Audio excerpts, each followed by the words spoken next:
Penúltima y última unidad. Iniciamos con una frase de Juan Jacobo Rousseau que nos dice: a las plantas las endereza el cultivo, a los hombres la educación.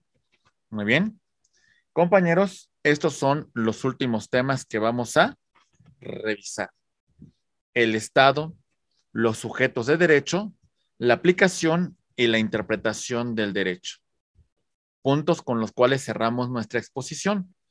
Cuando hablamos del Estado, hablamos del ente, hablamos del lugar donde va a tener aplicación la norma. El primer elemento que vamos a mencionar se llama el territorio, que es el elemento geográfico que conforma al Estado. En el caso de México, el territorio no solamente lo va a integrar la plataforma continental. También el territorio va a estar conformado por las islas, por el mar territorial, por la zona económica exclusiva y también una extensión del territorio, como son las embajadas,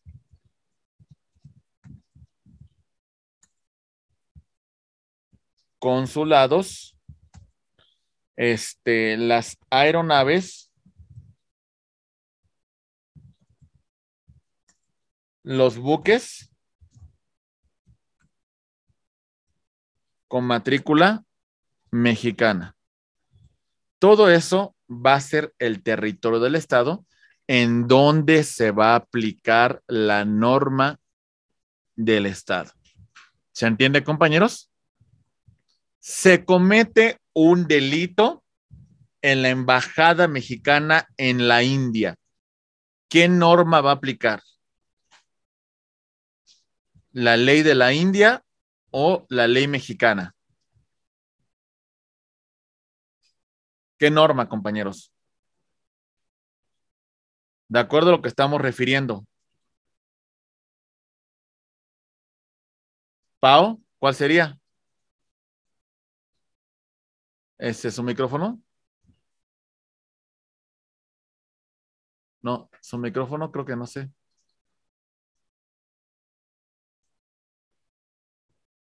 Pau. No se deja. Ah, permítame. Permítame. Sí, yo lo bloqueé cuando puse el video. Ya, ahora sí, Pau. Ah, ya. Es la mexicana porque es directamente dentro de la embajada. Ok, exactamente. Como mencionamos, las embajadas son una extensión de nuestro territorio. Muy bien.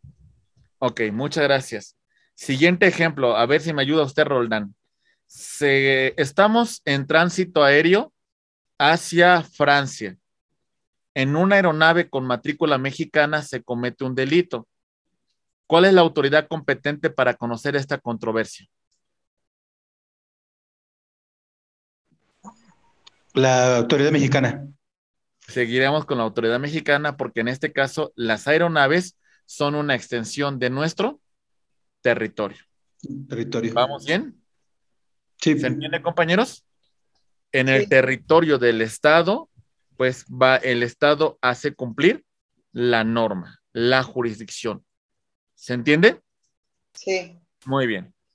Población es el elemento humano. Es las personas que habitan dentro de un territorio. Estas personas podrán ser nacionales, también extranjeros. Dentro de los nacionales, por nacimiento o por naturalización. Dentro de estos nacionales encontramos a los ciudadanos que van a tener esta calidad a partir de los 18 años. Muy bien, compañeros, 18 años y un modo honesto de vivir. ¿Se entiende, compañeros?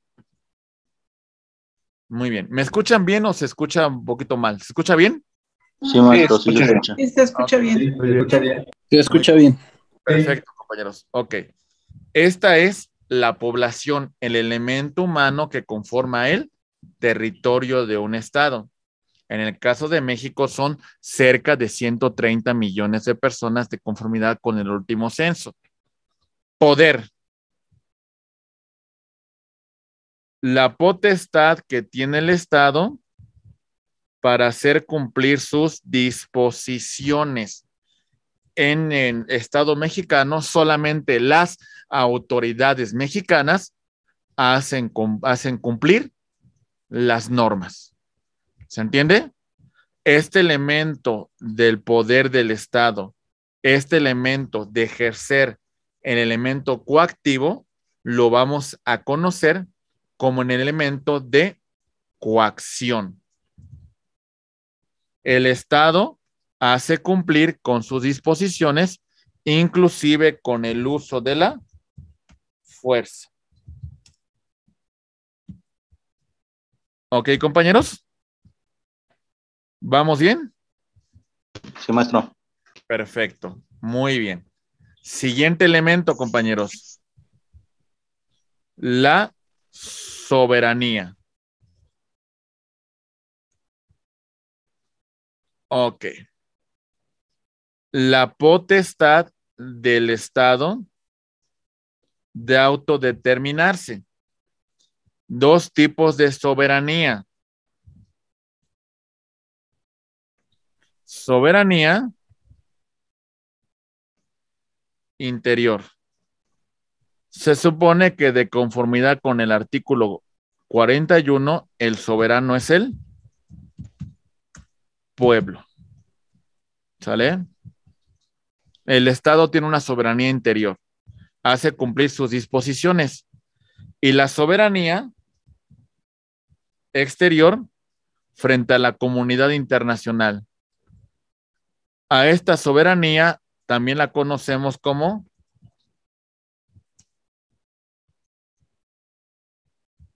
la libre autodeterminación de los pueblos. ¿Ok? Por ejemplo, en asuntos que tengan que ver con el Estado colombiano, ¿quién debe tomar decisión? ¿El pueblo mexicano o el pueblo de Colombia? El de Colombia. Sí, es su potestad. En la libre autodeterminación del honorable pueblo de Venezuela, ¿quién va a tomar decisiones? ¿La comunidad internacional o el pueblo venezolano? Pueblo venezolano. Esa es la cuestión, compañeros. Es una soberanía en la libre autodeterminación de los pueblos. Y el artículo 89, fracción décima de la Constitución, dice que este es el principio que regirá a la política exterior de nuestro país. ¿Se entiende, compañeros? Muy bien. ¿Cuál es la norma fundamental de un Estado? ¿Cuál es la norma que rige al Estado? Bien, continuando con este ejercicio, también mencionamos el principio de división de poderes. El poder no puede recaer en una sola persona. Hay que dividir al poder. En el caso de México, la división de poderes actúa de la siguiente manera.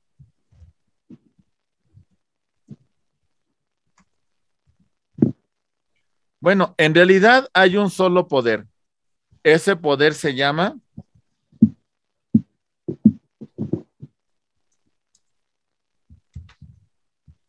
Supremo Poder de la Federación. ¿Ok? Este Supremo Poder de la Federación, para su ejercicio, se divide Ejecutivo, legislativo y judicial. El ejecutivo, el titular será el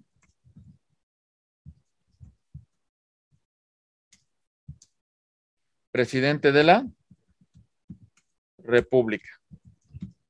¿Quién se apoya de las secretarías de Estado? El legislativo, un Congreso de la Unión, conformado por 2 cámaras, diputados y senadores.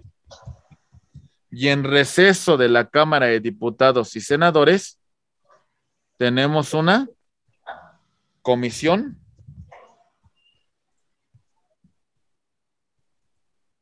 permanente. ¿Ok? El Poder Judicial. Suprema Corte de Justicia de la Nación. Tribunal Electoral del Poder Judicial de la Federación. Tribunal Colegiado de Circuito. Tribunal Unitario de Circuito. Juzgados de Distrito y Consejo de la Judicatura Federal. Así se integra el Poder Judicial de la Federación. Muy bien, compañeros. La función principal del Ejecutivo es el tema de la administración.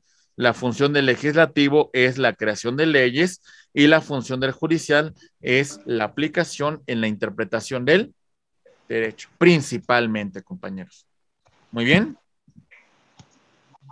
Ok. Perfecto. Muy bien. Compañeros, también tenemos otro punto muy importante cuando mencionamos a la Constitución del Estado. La norma fundamental que organiza, que constituye las leyes que van a regir en el interior del Estado. Recuerden, esta es la norma fundamental. Su nombre es Constitución. La Constitución es la creadora del ordenamiento jurídico, así como señala los derechos fundamentales del gobernado y también establece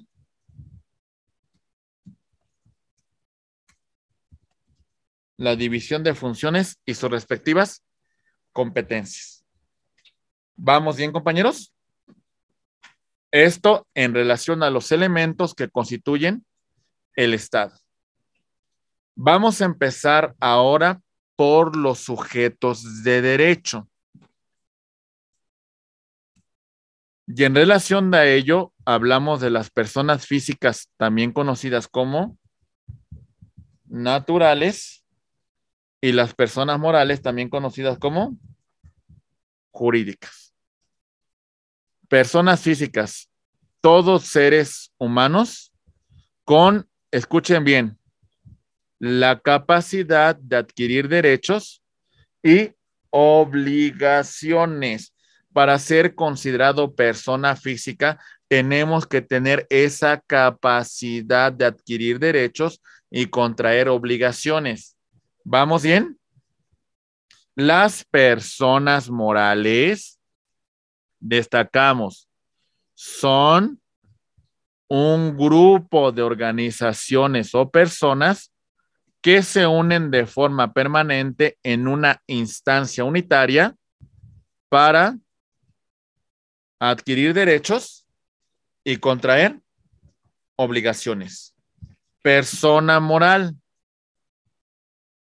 Las personas físicas A, B, C y D, cada una aportando un capital de 250,000 pesos, deciden unirlo para conformar una persona moral con un capital de 1,000,000 de pesos moneda nacional. En una instancia unitaria van a crear un solo sujeto de derecho. ¿Lo entendemos, compañeros? Ok. Continuamos con la persona física o natural.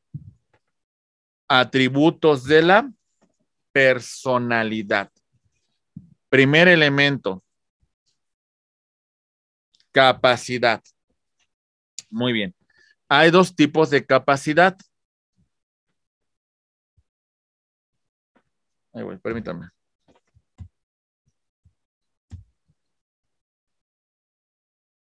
Permítame. Ahí voy. Capacidad de goce.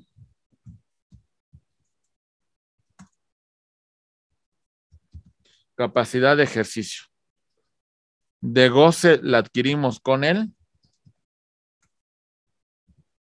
nacimiento y la perdemos con nuestra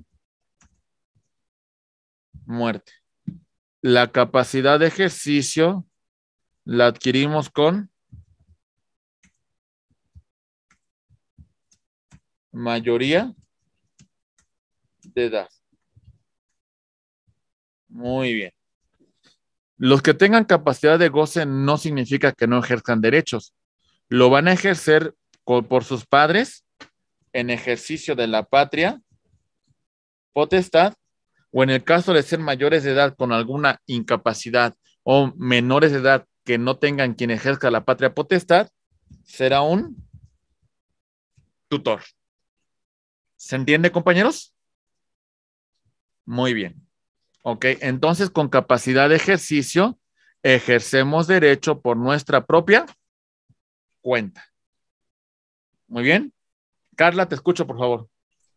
Por ejemplo, cuando un menor comete una falta o sea, pasa aquí siempre que el tutor es el que tiene que tener la responsabilidad, ¿no? Ajá. Pero no hay manera en el que se pueda solamente sancionar al menor y no al tutor. Los menores, por ejemplo, en una cuestión de naturaleza penal, van a ser sujetos de una medida de seguridad, ¿sale? En todo caso, pues establecerá alguna situación para que este menor de edad, pues ya no delinca, o en todo caso, pues evitar que vuelva a causar una afectación al bien jurídico tutelado. El menor de edad tiene una situación muy particular y por eso decimos que se encuentra representado por sus padres en el ejercicio de la patria potestad o por su tutor, porque tiene una capacidad limitada, mi estimada Carla, hasta este momento. Ah, ok. Pero, o sea, él tendría que pagar por lo que hizo, ¿no? Y no sus tutores. En el caso de la materia civil, inclusive podríamos ser responsables a sus padres en ejercicio de la patria potestad o a sus tutores en materia civil. Ok. En materia penal, pues no podemos reprocharle una conducta que no realizaron los padres o tutores, pero sí a lo mejor algún tema de indemnización. Ah, ok, ok. ¿Sale? Sí. Muy bien. Alan, te escuchamos, por favor. Ok, es respecto, por ejemplo, a lo de lo que mencionó mi compañera, ya que como hay casos, si yo no tengo mal entendido, que hay un menor de edad que genera un problema legal, o bueno, así judicial, por decirlo así, hay veces en las que los tutores tienen que hacer una aportación, bueno, ¿cómo se le dice? Pues ahora sí, por decirlo así, pagar el caso, que lo que generó el niño, pues haciendo como el monetario, si no me tengo entendido, ¿cómo es que se me fue ahorita la palabra? Sí. Tienen que reparar el daño económico, ¿no? Exactamente, reparar el daño respecto a lo que el niño haya generado.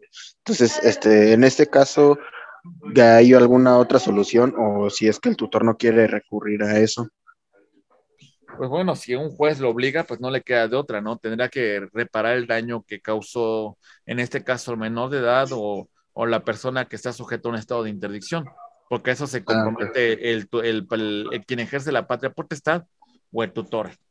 Y respecto a esto, si es muy grave, por ejemplo, en el caso de que, por ejemplo, hay lugares como lo que se les conoce como el tutelar de menores o algo así, entonces en ese caso sí ahí tiene que ver algo más fuerte, por decirlo así. El tutor, los padres en ejercicio de patria potestad, la única responsabilidad que podrán tener es un tema de reparación del daño. No podemos fincar una responsabilidad penal a alguien que no cometió el acto. En este caso solamente nos quedaría un tema de indemnización. Ok, bueno, gracias. ¿Vale? Muy bien. ¿Vamos bien, compañeros? Muy bien. El nombre. Ahí voy. Nombre. Individualiza a la persona física. Nombre de pila.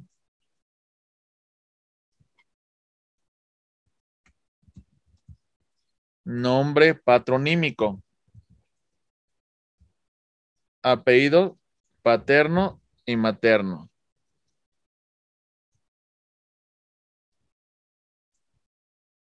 ¿Sale? Identifica la familia a la cual pertenezco.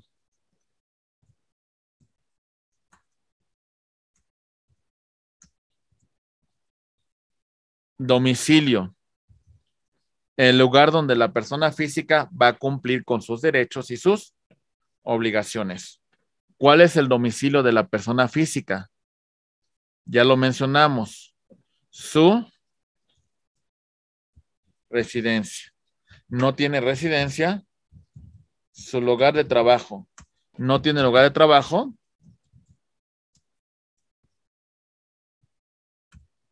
Donde se encuentre. ¿Ok, compañeros?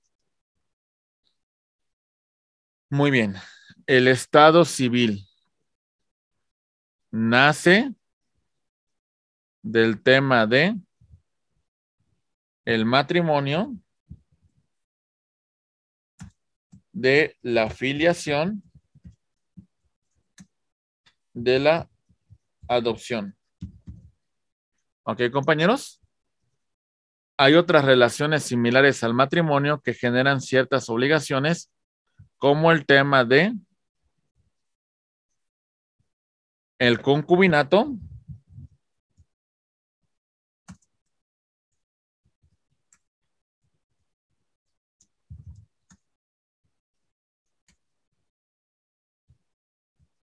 y la sociedad de convivencia. Muy bien. La filiación es el vínculo jurídico que existe entre padres e hijos, y la adopción, el vínculo que existe entre un padre adoptivo y su hijo, creando un vínculo como si se tratase de un parentesco consanguíneo, con los mismos derechos, con las mismas obligaciones, sin ninguna limitación. ¿Se entiende, compañeros? El patrimonio es todo aquello que sea susceptible de valoración económica. Y hay un patrimonio que es el activo, que constituye, compañeros, todo aquello que tenga una remuneración material, y el patrimonio pasivo, que es las obligaciones que tiene la persona frente a terceros. ¿Se entiende, compañeros? Muy bien. Y la nacionalidad, que será un vínculo jurídico que constriñe a la persona con su nación. ¿Ok? ¿Vamos bien? Ok. La nacionalidad mexicana.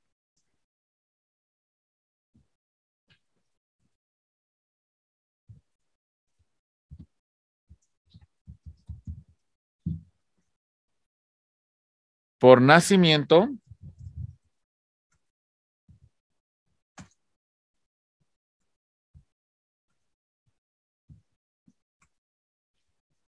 por naturalización.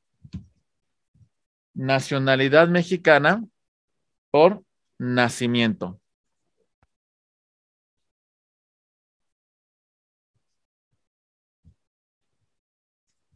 derecho de suelo,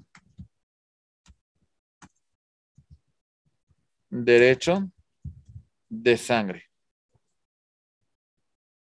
Nacer en territorio nacional, con las extensiones que ya conocen. Recuerden, la plataforma continental, las islas, mar territorial, zona económica exclusiva, aeronaves, buques, embajadas, consulados. Muy bien. Derecho de sangre. Hijo de padre o madre mexicanos. Muy bien, compañeros. Ok.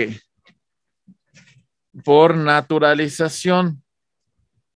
Haber obtenido la autorización correspondiente de la Secretaría de Relaciones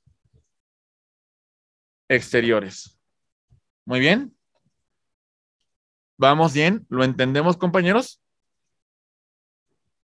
Ok. Muy bien.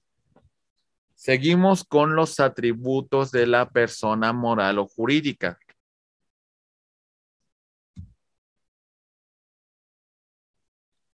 Primero, su capacidad. La capacidad de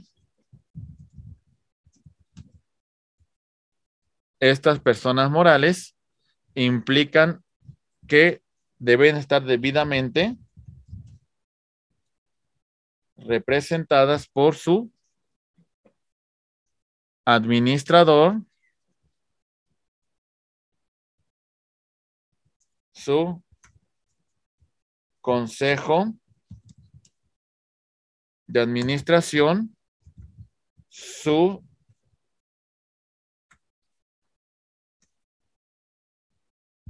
apoderado legal. ¿Se entiende, compañeros? ¿Vamos bien? Razón o denominación social. La razón social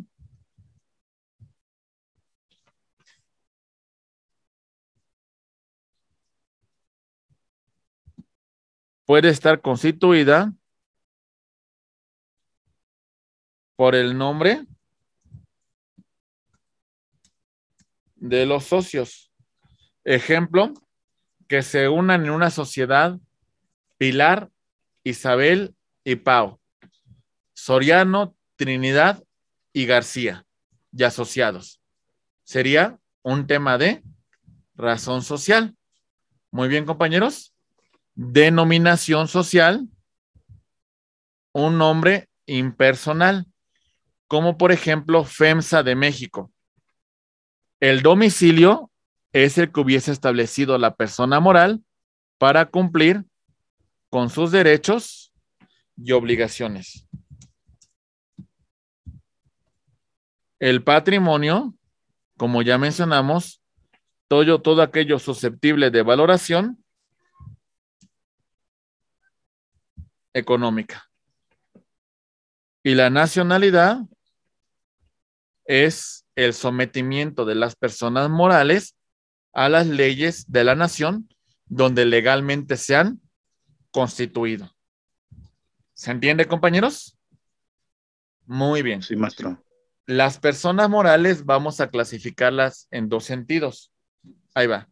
Personas morales de derecho público y personas morales de derecho privado.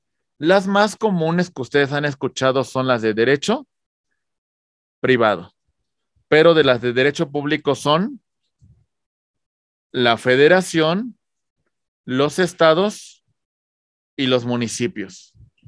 Y las de derecho privado las vamos a clasificar con fines de lucro, de especulación comercial, que son las sociedades mercantiles, y sin fines de lucro, entre comillas, las fundaciones como Teletón, las sociedades civiles, como por ejemplo un club de fútbol, los sindicatos y las asociaciones civiles como las universidades. ¿Se entiende, compañeros? Se supone que no tienen lucro, pero bueno, sabemos que hay cierta especulación económica. ¿Ok, compañeros? Muy bien.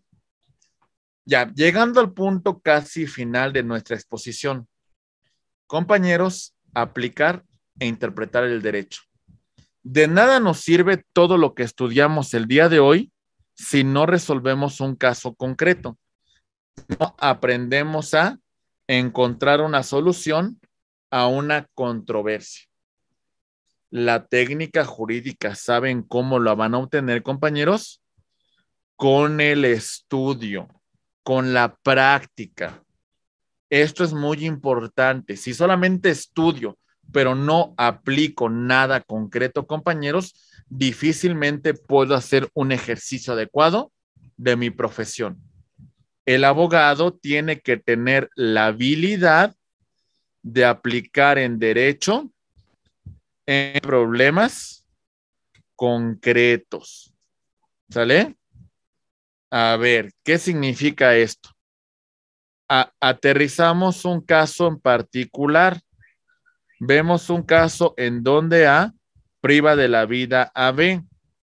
En la doctrina yo ya vi que a esto se le llama homicidio. La materia que va a conocer de esta litis es la materia penal. Entonces yo tengo que tener la habilidad de presentar a y acreditar la responsabilidad penal de A para que pague por el delito que ha cometido. Entonces, yo tengo que tener el conocimiento para aplicar el derecho y resolver un problema concreto. El científico del derecho aplica todo un proceso de metodología jurídica. La observación, el planteamiento del problema,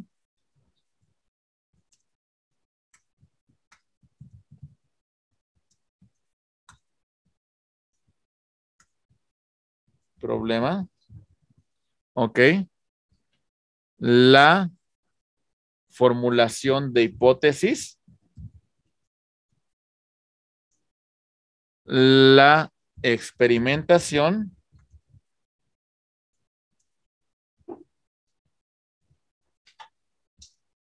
y la resolución de un caso. Todo esto lleva a temas muy particulares. El abogado analiza toda esta información en esta teoría.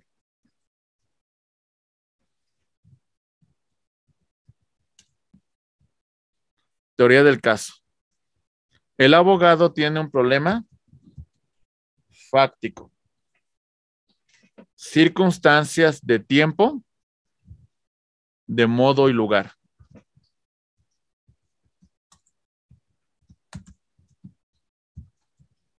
¿Ok? Que tienen que ver con un caso muy en particular. Tiempo, modo y lugar. El abogado aplica un elemento normativo. Normas objetivas, subjetivas, sustantivas, adjetivas. Este aspecto normativo va de la mano con el aspecto fáctico. No se pueden separar, ¿eh? Tienen que ir relacionados. Y no me conformo con eso. También va de la mano con otro aspecto que es el aspecto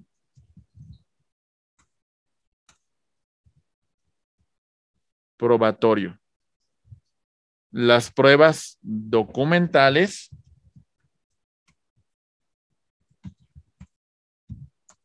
testimoniales, periciales, confesionales, etcétera, etcétera, que sirven para justificar mi litis. Todos estos elementos, compañeros, van a servir para resolver un caso concreto. Todos estos elementos van de la mano, van eslabón por eslabón. Yo no puedo brincarme uno, yo no puedo saltarme uno, yo no puedo dejar de acreditar uno. Para que el resultado sea favorable, yo tengo que demostrar al juez la concatenación de mi teoría del caso. Todo esto, compañeros, todo este supuesto, se lo voy a presentar a un juez. Y el juez tendrá que emitir una sentencia. ¿Ok? Muy bien. La aplicación de normas por parte del órgano jurisdiccional. Ahí la tenemos. Compañeros, ¿cómo desempeña el juez su actividad profesional? Muy bien. Primer lugar, aplicando la norma jurídica a un caso concreto. Este es un caso fácil. ¿Qué significa esto, compañeros? Si la norma me dice comete el delito de homicidio a quien priva de la vida a otro, y yo presento un caso en la que A priva de la vida a B, pues bueno, el caso es sencillo. A se le va a abrir una carpeta de investigación por el delito de homicidio. ¿Se entiende, compañeros? Sí, profesor. Ok. Sí, maestro. Pero a veces las cosas no son tan sencillas. Y vámonos a un segundo nivel de pensamiento del juez. Segundo nivel. Interpretando el sentido, alcance y finalidad de la norma que aplica. ¿Qué creen?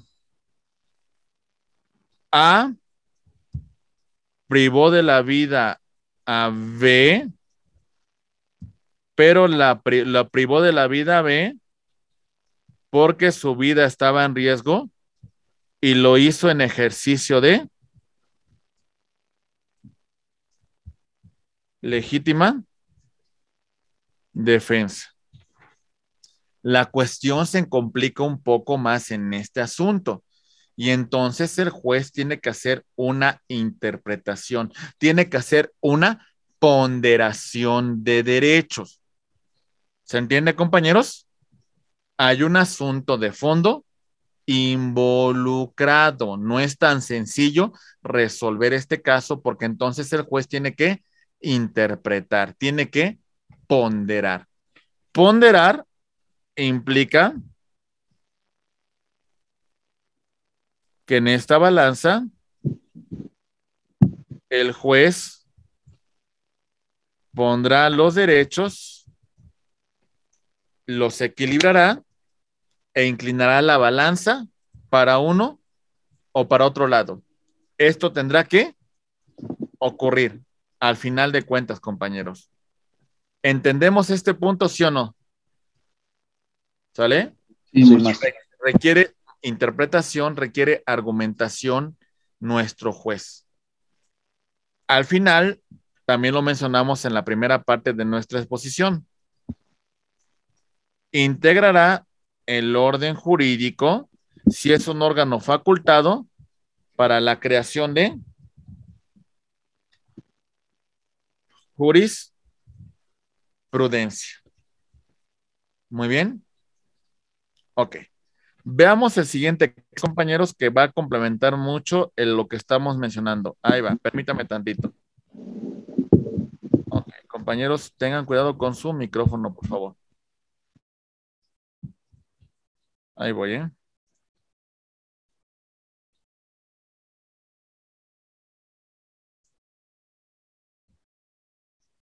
Pongan mucha atención al siguiente asunto, por favor. Ahí voy, ahí voy.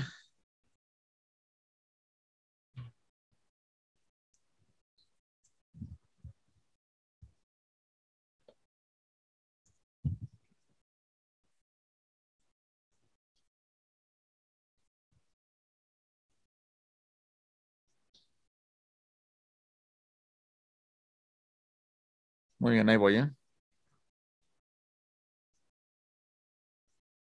En Mercado Libre encontrarás millones de productos nuevos de tus marcas favoritas.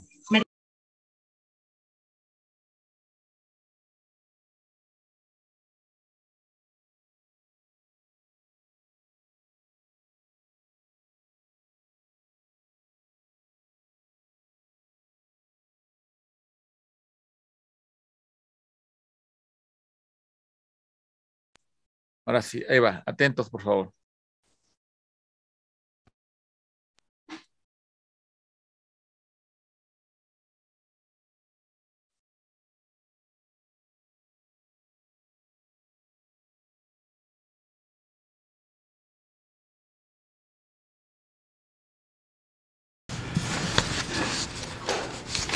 Thank you. Good morning, sir. Good morning, Judge. Mr. Coelho, you are charged with a school zone violation. Beg pardon? You are charged with a school zone violation, which means that you were exceeding the speed limit in a school zone. I don't drive that fast, Judge. I'm 96 years old and I drive slowly, and I only drive when I have to. I was going to the blood work for my boy. He's handicapped. Oh. You were taking your son to the doctor's office? Yeah, I take him for blood work every 2 weeks because he's got cancer. You are a good man. You are a good man. You really are what America is all about. Here you are in your 90s, and you're still taking care of your family. That's just a wonderful thing for you. Well, how old is your son? 63. Yeah. And Daddy's still taking care of him, right? Yeah. I only drive when I have to. Yeah. You see that young man over there? That's my son. Now, he's looking at me saying, Dad, when you're in your 90s, you're going to be driving me around. You're setting a bad example for my kid. No. You're putting a lot of pressure on me. Listen, sir, I wish you all the best. I wish the best for your son, and I wish you good health. And your case is dismissed. Good luck to you, and God bless you. Thank you.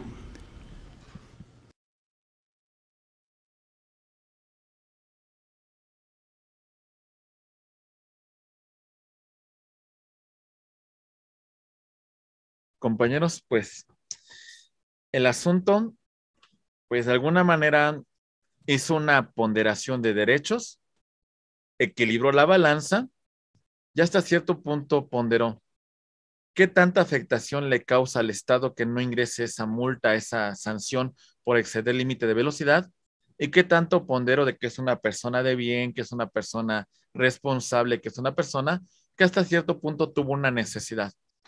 Equilibrio de derechos, el juez inclinó la balanza. ¿Se entiende, compañeros? Interpretación, señalando el alcance, la finalidad de la norma y esa ponderación que es muy importante que tomen en cuenta el órgano jurisdiccional. ¿Qué piensan, compañeros, en relación a este asunto en particular? ¿Cómo lo ven? ¿Qué piensan, compañeros? Es que el juez optó con criterio y basándose en hacer la balanza, ¿no? En ver lo que, cómo era el acusado un hombre de bien y que el acto que había hecho no era pues tan grave. No tan grave, ¿verdad? Sí. En que ponderó derechos, excelente, excelente. Adalberto, te escuchamos, por favor. Sí, gracias. Pues bueno, afortunadamente vemos que salió absuelto ahí de los cargos que le estaban haciendo.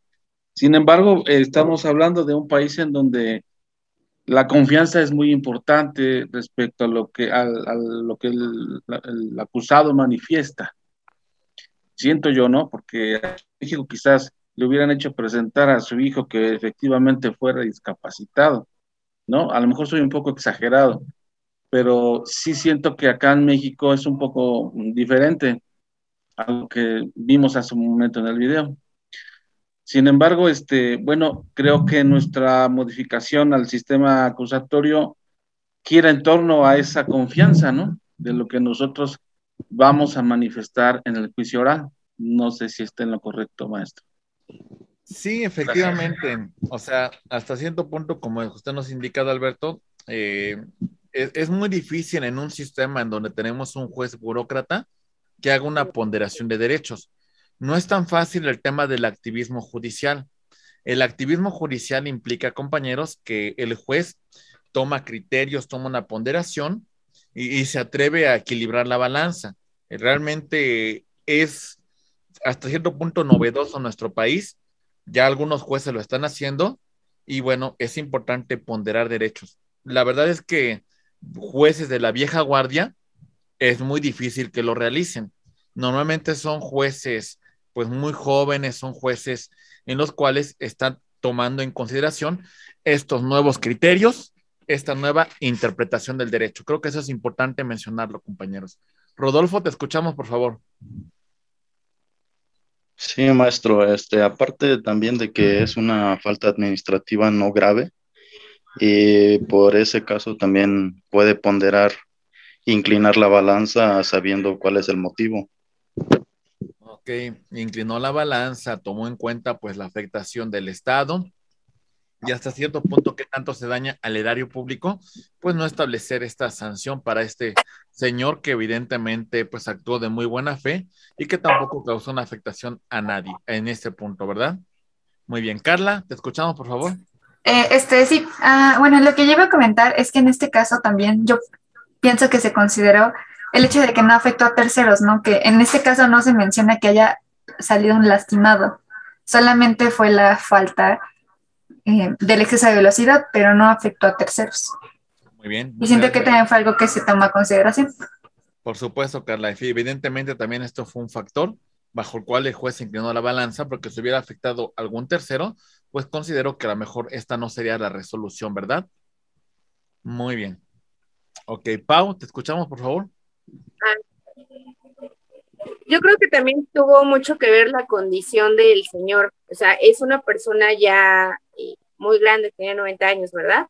Ajá. Y dentro de su lenguaje corporal del señor o la forma en la que yo lo percibí, o sea, no quiero decir que no sea una persona que no esté dentro de sus cabales, porque realmente el señor se está ocupando de su hijo, ¿no? Es una gran responsabilidad, pero sí noté yo como cierta deficiencia en el señor. No intentaba dar una mayor explicación, sino que él únicamente intentaba decir la forma en la que para él no conducía a alta velocidad y únicamente lo hacía por cuestiones de salud de su hijo, pero sí noté como cierta deficiencia en el señor, no sé si esté mal. Ok, bueno, yo creo que por la condición de la propiedad, pues el señor como que tenía un poquito como que su cuerpo temblaba un poco de forma pues no intencional y creo que hay aspectos que también tienen que ver con la propia condición, la propia edad del señor, ¿no? Pero bueno, sí también es un factor importante que hay que considerar. Roldán Gómez. Sí, maestro. Bueno, primero que nada, es un caso en Estados Unidos. Hay las leyes, la idiosincrasia, la ideología, y como lo explicaba el señor, él solamente maneja en exclusiva necesidad, en este caso para atender a su hijo. En México, obvio, pues eso no aplica a tal, porque como usted lo mencionó, los jueces, los que lo aplicarían tal vez, son los jóvenes, que no son los tantos. En sí, los del sistema anterior son los que más ponderan ahí en los juicios orales y son difíciles y por lo regular no ponderan. Por lo regular nada más se apegan al derecho tal cual y aplican la norma. Esperemos que algún día llegue a pasar algo así aquí en México, pero bueno, como ejemplo es muy bueno para la situación de la clase. Muy bien. Y seguirían el principio romano, dirían que dura lex, pero la ley es dura, pero es ley, ¿no? Es la ley, exacto, sí. Sí. Y aquí se basan en eso, sí, o sea, casos de personas en extrema pobreza que roban, que tienen una situación de calle y llega a pasar una situación, no ven el hecho, sino ven nada más la acción. Y sobre eso se basan y así terminan en la cárcel. Había un letrero en el Palacio Negro de Lecumberri que colocaron los propios presos que decía: en este lugar donde abunda la tristeza, no se castiga el delito, se castiga la pobreza. La pobreza. Ajá. Y a veces tiene mucha razón esta frase, porque pues en México pues llega a ser una justicia clasista. ¿Cuánto tienes? Pues en esta relación puedes contratar buenos abogados, en esa situación puedes equilibrar la balanza, tristemente, ¿verdad? Así es. Okay, muchas gracias. Bueno, ese es el comentario, maestro. Gracias. Muchas gracias, Roldán. Muchas gracias. Olga Hernández, te escuchamos, por favor. Sí, maestro. Yo creo que tomó principalmente el criterio de la filiación. Al estar su hijo ahí y a ver la necesidad que tuvo el padre de tener que llevar a su hijo y la cuestión de la edad, un padre de 96 años creo y su hijo de 63, tuvo mucho que ver la necesidad y me imagino que tomó como personal que estuviera ahí su hijo y bueno, me refiero a la filiación, la relación padre-hijo y más cuestión de la edad. Por eso no hubo, como dice otra compañera, no hubo una afectación a terceros, no hubo una afectación al órgano, entonces ahí fue donde equilibró la balanza. Muy bien, muchas gracias, Olga. Excelente comentario, le agradezco su participación. Daniel. Gracias, yo creo que igual coincidimos con mis compañeros, bueno, fue un acto de criterio de parte del juez, fue de alguna manera humano, pero igual, si hubiera sido otra situación donde afectaran a terceras personas, yo creo que otra situación hubiera sido, pero... Disculpe, no se oye nada. Se oye muy poquito, Daniel, a ver si nos ayudas, por favor. ¿Ahí me escucha? Ya. Sí, ok. Te digo que comparto igual la misma situación que mis compañeros. Pues finalmente el juez optó por un criterio bueno, humano, final de cuentas, pero igual, si hubiera sido otra situación, si hubiera afectado a terceros, pues otra situación hubiera sido. Pero pues bueno, es un buen video, es un gran ejemplo y pues espero y algún día aquí en México igual se lleve a cabo ese tipo de condenaciones que equilibren la balanza, como dice usted, pero finalmente aquí, como usted menciona, el que desgraciadamente el que no tiene, pues es el que las paga luego a veces, es la situación, la realidad. Ok, aunque debemos de destacar, mis estimados amigos, que de verdad los jueces jóvenes, los jueces en la actualidad, los que salen de universidades, los jueces de la nueva generación de derechos humanos, están inclinando más la balanza, sí toman estos criterios, sí escuchan, sí ponderan más que los de la vieja guardia que aplicaban la ley, hacía caso concreto y a rajatabla, ¿no? Como fuera. Creo que estamos entrando en una nueva concepción de derecho y eso es importante destacarlo, estimados amigos, muy importante. Muy bien, muchas gracias. Claudia.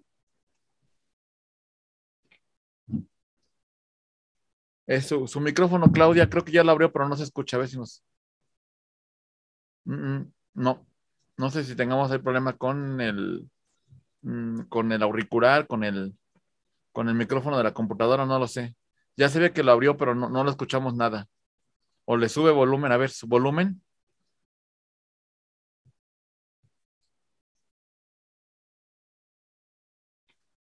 No, a ver, no. No lo escuchamos, Clau. A ver. Si quiere, a ver, ahorita si quiere, a ver, por lo menos le doy el uso de la voz a Verónica, a ver si arreglamos. Verónica, te escuchamos, por favor. Buenas tardes, maestro. Hola, buenas tardes. Pues mi comentario es que el juez fue justo en este caso, pero en Estados Unidos es un país con otra ideología. Ahora con el nuevo sistema penal acusatorio hay muchas formas de llegar a acuerdos. De hecho, pues es el principio de inocencia, pero nuestra ideología no es la misma. Cuando se comete un delito, lo que hace mucha gente, aunque no sean graves, que ahora creo que se denominan que no son de alto impacto, la gente se va, no se queda, pues no tiene esa ideología de continuar y ver y decir yo fui, veo y resuelvo. Ese es mi comentario. Muy bien, sí, efectivamente. Créanme que México poco a poco está migrando hacia un sistema de aplicación y protección de derechos fundamentales. Sobre todo a partir del 2010, compañeros, los cambios han sido de fondo, O sea, realmente hemos entrado a un tema de fondo y se ha hecho una mayor ponderación de derechos tomando en consideración la aplicación de derechos humanos. Es un tema que de verdad sí estamos entrando en una situación de mayor garantismo jurídico y tomemos en consideración estos criterios porque nos ayudan a dar una mayor efectividad al derecho. Muy bien. Ok, Claudia, a ver si ahora sí ya te escuchamos. Creo que a ver. No, creo que no. No, mi estimada Claudia, creo que por ahí tenemos un problema en el micrófono. Si no, ahorita escríbenos tu comentario y con todo gusto lo leemos, Muy bien, creo que también Efraín levantaste la mano, ¿verdad? Sí, así es, profesor. Nada más que se me bota la manita, se borra. Ajá. Bueno, sí, es todos los supuestos o los que estamos viendo ahorita, estamos escuchando argumentos sobre la resolución que vimos en el video, son válidos, por supuesto. Estamos en otra cultura, estamos en otro ejercicio de la ley, aunque esperemos que sea futuro inmediato, de esta misma manera los criterios que se manejan en este país. Desgraciadamente, inclusive las prisiones, el 80% o hasta más, son personas inocentes en las cuales no fueron juzgadas con una capacidad o con justicia, con equidad. Eso es lo que yo he visto, ¿no? Pero bueno, esperemos que lleguemos a ese grado de criterio, a pesar de que es un juez viejo, un juez adulto, perdón por la palabra viejo, pero un juez ya de edad. Vemos que tiene un criterio muy amplio y tiene una visión de la justicia más equilibrada. Sí, fíjese que sí es importante destacar que en el sistema judicial de Estados Unidos se pondera salidas alternas de solución de controversias antes de llegar a un tema de juicio. Hay muchos asuntos en los cuales el juez prácticamente las causas las lleva una, o sea, son seguidas, o sea, prácticamente están formados afuera del tribunal. Entonces el juez busca dar una justicia expedita y resolver los casos de forma muy rápida. Con los nuevos sistemas, de verdad, créanme que estamos entrando más en un sistema de un precedente judicial. La Suprema Corte de Justicia de la Nación, al menos en el caso de México, ha tomado criterios que son garantes de derechos humanos. Ha tomado criterios que de alguna manera no hubiese tomado hace algunos años. Creo que la Corte ha tomado un papel importante y nuestros tribunales están poco a poco haciendo una ponderación de derechos y sobre todo las futuras generaciones de abogados como ustedes que van a surgir, compañeros, son los que van a generar los cambios que requiere la norma, la interpretación en pro de derechos humanos e inclinar la balanza.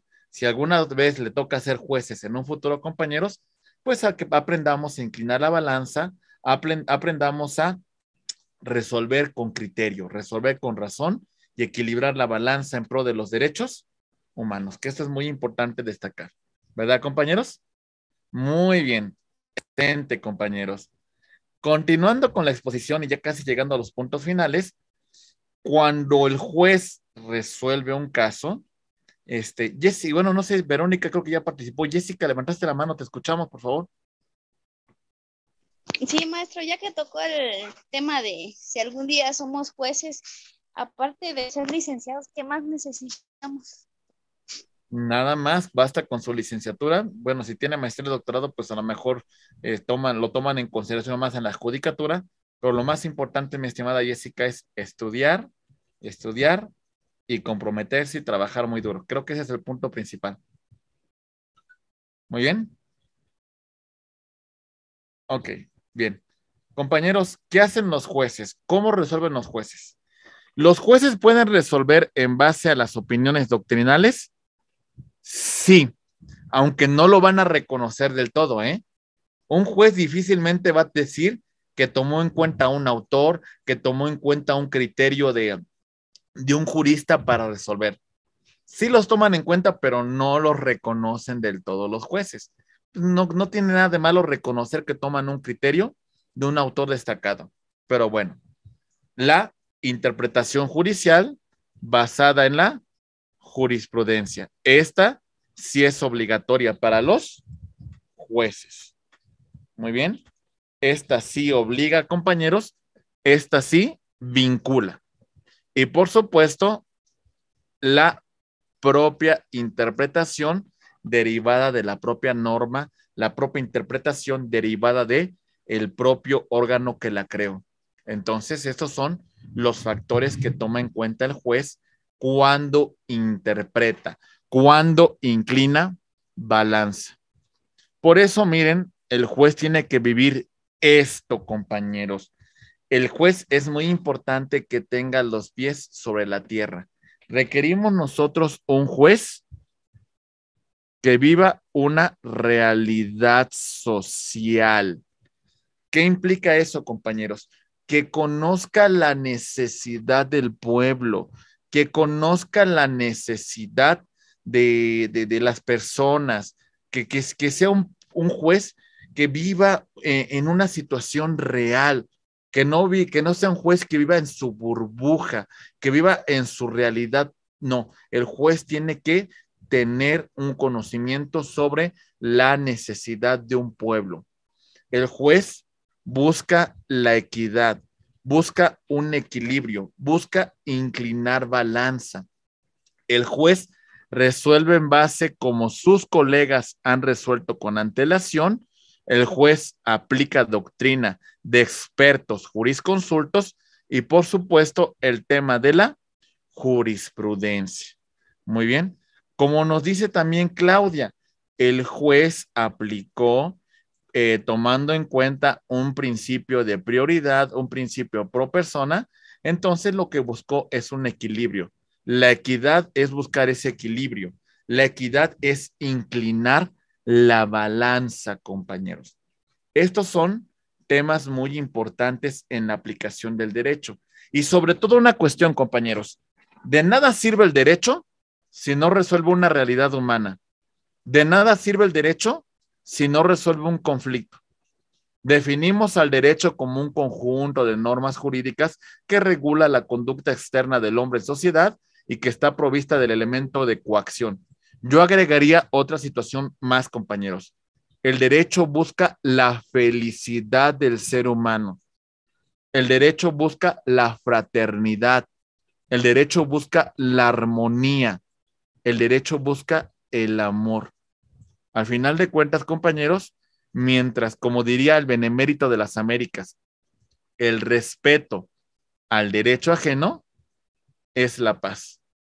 En la medida, compañeros, que nosotros respetemos el derecho de terceras personas, en la medida que cumplamos con nuestras obligaciones, en la medida que respondamos por nuestros actos, compañeros, creo que viviremos en una sociedad mejor. Pero si nos gusta salirnos con la nuestra, si buscamos un atajo, si buscamos tener un derecho afectando a otro, Ese es el problema de nuestra sociedad. Ese es el problema de la no observancia de la ley. Ese es el problema de las personas que se salen con la suya. Tan fácil, ¿no? Está prohibido tirar basura, yo la tiro. Total, nadie me dice nada. Me atravesé en el semáforo, me voy, me doy a la fuga. Cometí un delito, busco cómo huir. Y no aceptamos responsabilidad. ¿Y saben una cosa, compañeros? A veces también la familia solapa actos ilegales, actos que son contrarios a derecho. Si no, vean cómo muchas familias inclusive solapan, justifican, de alguna manera protegen a un miembro de su familia que lesionó un bien jurídico tutelado, que cometió un delito. Creo que tenemos que comprometernos, tenemos que aprender que hay una gran responsabilidad en nosotros, compañeros. Debemos de entender que en nosotros está el cambio, en nosotros está el buscar el equilibrio. A lo largo de esta clase vimos todo un tema de introducción a lo que es el derecho. Pasamos distintas unidades, compañeros, debatiendo aspectos muy importantes. Por ejemplo, en nuestra primera unidad hicimos referencia a qué es el derecho, pero antes de empezar con las unidades, hablamos de los principios y los valores del abogado. Destacamos lo que es un jurista y lo que es un simulador del derecho. Creo que ustedes tienen que comprometerse en esta primera sesión a convertirse en juristas. Eso es lo que se busca, compañeros. Analizamos los valores que rigen al abogado en esa primera parte. Ya entrando en la primera unidad, definimos qué es el derecho y las diversas teorías que hablan sobre los elementos que conforman al derecho.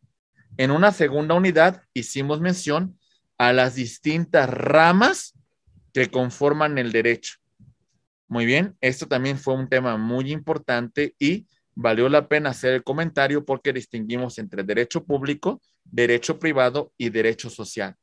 En la tercera unidad, estimados amigos, analizamos otro punto muy importante, el lenguaje normativo. Distinguimos entre normas morales, normas religiosas, normas sociales y normas jurídicas. Analizamos sus principales características. En la cuarta unidad, revisamos las diversas acepciones de la palabra derecho. Derecho objetivo, derecho subjetivo, derecho sustantivo, derecho adjetivo, derecho vigente, derecho positivo. Muy bien. Para que en una quinta unidad empezáramos con las fuentes del derecho. Fuentes reales, fuentes históricas, fuentes formales. Cuando hablamos de las fuentes formales, hablamos de la ley, hablamos de la costumbre, hablamos de la jurisprudencia, hablamos de la doctrina y de los principios generales del derecho. Cuando hicimos mención a la ley, señalamos el proceso para creación de la ley y hablamos también de la jerarquía normativa que estableció Hans Kelsen y destacamos cómo se aplica la ley tomando en consideración los derechos humanos. Señalamos la jurisprudencia y las formas de crear jurisprudencia y bueno, hablamos de las otras fuentes formales del derecho. En una sexta unidad empezamos con el estudio de la teoría de la ley. Hablamos de la clasificación de la norma, ya hablamos de la aplicación de la ley en su ámbito espacial, en su ámbito temporal y en su ámbito personal. Señalamos los conflictos de la ley y bueno, ya en la última unidad hablamos de la aplicación en la interpretación del derecho, empezando con el tema del Estado y bueno, señalando también las personas físicas y las personas morales, así como los atributos que la conforman y bueno, compañeros, cómo se aplica el derecho a un caso en particular. Son bastantes los puntos que hemos analizado hasta esta parte de nuestra materia, compañeros, y bueno, destacamos algunos libros muy en particular. A mí me gusta, compañeros, la verdad que este libro de Eduardo García Maínez es de los mejores para la materia. El libro del doctor Mario Ignacio Álvarez Ledesma también es muy bueno, pero hay otro libro que es de Pérez Nieto, que es Introducción al Estudio del Derecho, que si lo pueden consultar, compañeros, vale mucho la pena, porque es un buen ejercicio de retroalimentación, y además el libro de Pérez Nieto viene con algunos ejercicios y con algunas preguntas para generar un poco de retroalimentación, que siempre es muy importante verificar cuál es el conocimiento que estamos adquiriendo, compañeros, en cada caso particular. Muy bien. Por otra parte, estimados amigos, el tema de la evaluación, pues ya se tomó en cuenta el tema de su participación, el tema de la sesión que estuvieron el día de hoy, y vamos a complementarlo solamente con un cuestionario de retroalimentación, que si no más recuerdo, el licenciado Francisco ya les hizo favor de compartírselos. Ya lo tienen, ¿verdad, compañeros? Sí. Ok. Ese cuestionario, compañeros, maestro, en estas presentaciones, tenemos, no sé, ¿qué les parece?